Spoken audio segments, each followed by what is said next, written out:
ओम श्री गणेशाय नमः। श्री गुरुभ्यो नमः। श्रीमात्रे नमः।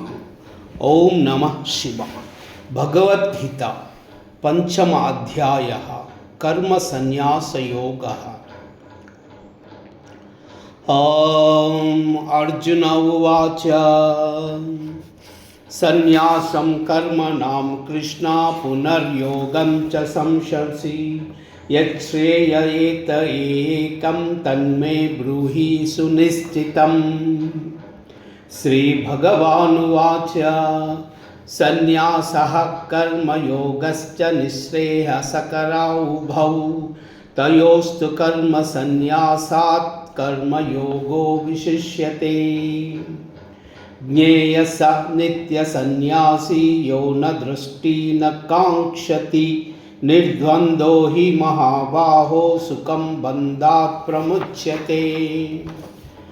सांख्ययोगौ पृथग्बाला प्रवदन्ति न पण्डिताः एकमप्यास्थितः सम्यक् उभयोर्विन्दते फलम्। यत् सांख्यै प्राप्यते स्थानं तद्योगैरपि गम्यते। एकं सांख्यं च योगं च यः पश्यति स पश्यति।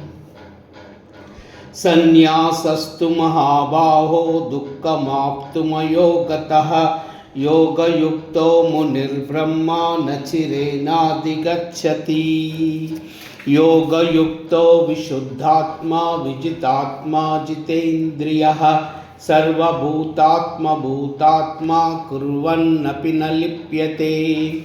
नैव किञ्चित् करोमीति युक्तो मन्येत तत्त्ववित्। पश्यन् शृण्वन् स्पृशन् जिघ्रन् नश्नन् गच्छन् स्वपन् श्वसन् प्रलपन् विसृजन् गृह्णन् निष्मिषन् निमिषन्नपि इन्द्रियाणि इन्द्रियार्थेषु वर्तन्त इति धारयन्। ब्रह्मणाध्याय कर्माणि सङ्गं त्यक्त्वा करोति यः लिप्यते न स पापेन पद्मपत्रमिवाम्बसा। कायेन मनसा बुद्ध्या केवलैरिन्द्रियैरपि योगिनः कर्म कुर्वन्ति सङ्गं त्यक्त्वात्मशुद्धये। युक्तकर्मफलं त्यक्त्वा शान्तिमाप्नोति नैष्ठिकीम्। अयुक्तः कामकारेण फलोऽसक्तो निबध्यते। सर्वकर्माणि मनसा सन्न्यस्यास्ते सुखं वशीः। नवद्वारे पुरे देहि नैव कुर्वन्न कारयन्। न कर्तृत्वं न कर्माणि लोकस्य सृजति प्रभुः। न कर्मफलसंयोगं स्वभावस्तु प्रवर्तते। न दत्ते कस्यचित् पापं न चैव सुकृतं विभुः। अज्ञानेनावृतं ज्ञानं तेन मुह्यन्ति जन्तवः। ज्ञानेन तु तदज्ञानं येषां नाशितमात्मनः तेषामादित्यवद् ज्ञानं प्रकाशयति तत्परं। तद्बुद्धयस्तदात्मानं तन्निष्ठास्तत्परायणाः गच्छन्त पुनरावृत्तिं ज्ञाननिर्धूतकल्मषाः। विद्याविनयसम्पन्ने ब्राह्मणे गविहस्तिनि शुनि चैव श्वपाके च पंडिता समदर्शनः। हि हैतैर्जितसर्गो येषां साम्ये स्थितं मनः।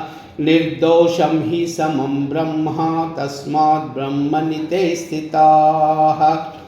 न प्रहृष्येत् प्रियं प्राप्य नोद्विजेत् प्राप्य चाप्रियम्। स्थिरबुद्धिरसम्मूढो ब्रह्मविद् ब्रह्मणि स्थितः।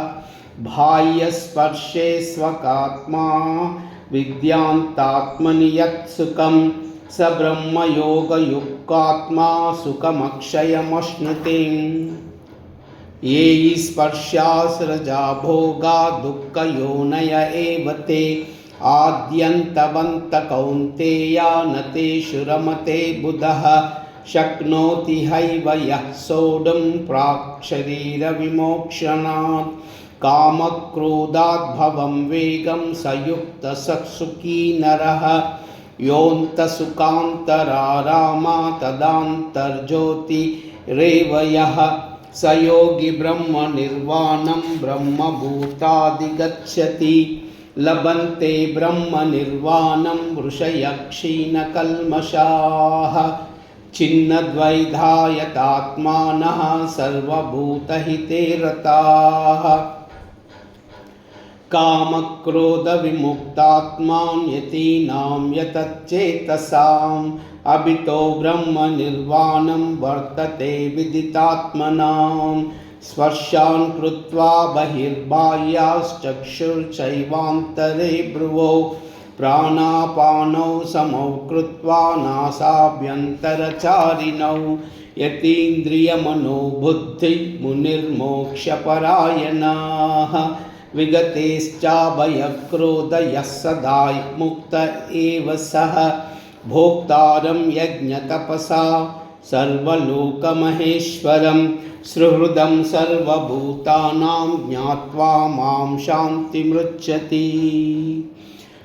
ॐ तत्सदिति श्रीमद्भगवद्गीतासु उपनिषत्सु ब्रह्मविद्यायां योगशास्त्रे श्रीकृष्णार्जुनसंवादे कर्मसन्न्यासयोगो नाम पंचमोऽध्यायः।